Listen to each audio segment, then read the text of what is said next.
అన్నీ ఒక బ్రెడ్ అవి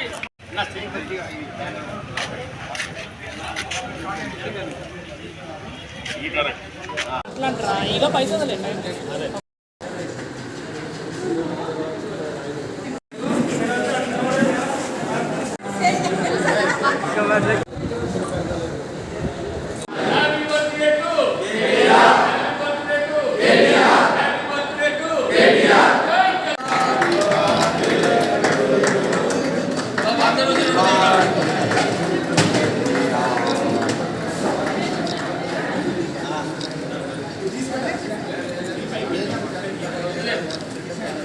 కేటీఆర్ గారి పుట్టినరోజు సందర్భంగా ఈరోజు ఇల్లెందు పట్టణంలో రక్తదాన శిబిరంలో అలాగే హాస్పిటల్లో పండ్ల పంపిణీ కార్యక్రమం చేపట్టడం జరిగింది.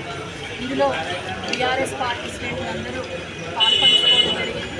పెద్దలు ఎన్నికల రాజేందర్ గారు అలాగే స్థానిక కౌన్సిలర్లందరూ కూడా పాల్పంచుకోవడం జరిగింది. మనం చూస్తూ ఉన్నాము, ఇప్పుడు నిలబడ్డటువంటి ఈ హాస్పిటల్కి ఆనాడు ఉన్నటువంటి తొలి ముఖ్యమంత్రి గారు కేసీఆర్ గారు 37.5 కోట్ల రూపాయలతో 100 పడకల హాస్పిటల్ని జీవో కూడా జారీ చేయడం జరిగింది. గతంలో ఈ హాస్పిటల్ మరి ఇక్కడ సిజేరియన్స్ అవి అవడం కోసం పాత హాస్పిటల్ని రెనోవేషన్ చేసి మరి ఇక్కడ పేషెంట్లకు అందుబాటులో వచ్చే విధంగా ఎంతో కృషి చేయడం జరిగింది.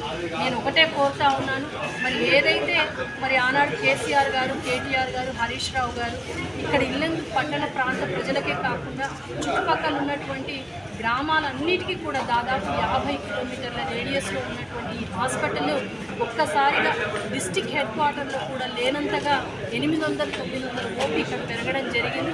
నేను ఒకటే కోరుతా ఉన్నాను, ఏదైతే 37.5 కోట్ల రూపాయలు శాంక్షన్ చేశారో అది ఇమ్మీడియట్గా ఈ హాస్పిటల్కి మరి ఇచ్చి దాన్ని కొనసాగించవలసిందిగా కోరుతా ఉన్నాను. అలాగే మరి తెలంగాణ రాష్ట్రం ఏర్పడిన తర్వాత రాష్ట్రాన్ని ఐటీ సెక్టార్లోనూ అన్నింటా ముందుంచడానికి ఆనాడు కేటీఆర్ గారు ఎంతో కృషి చేశారు.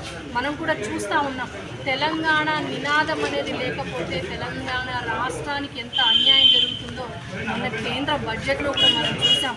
కాబట్టి మరి తెలంగాణ రాష్ట్ర ప్రజలందరూ కూడా నేను అర్థమవుతుందని అనుకుంటున్నాను. తెలంగాణ రాష్ట్రానికి తెలంగాణ నినాదము కేసీఆర్ గారే శ్రీరామ రక్ష. మనం ముందుకు వెళ్ళాలన్నా, అభివృద్ధిలో ముందుకు సాగాలన్నా మరలా ఖచ్చితంగా మాకందరికీ నమ్మకం ఉంది, త్వరలోనే కేసీఆర్ గారు వస్తారు. ఖచ్చితంగా మళ్ళీ ఈ రాష్ట్రం ముందంజలో ఉంటుంది.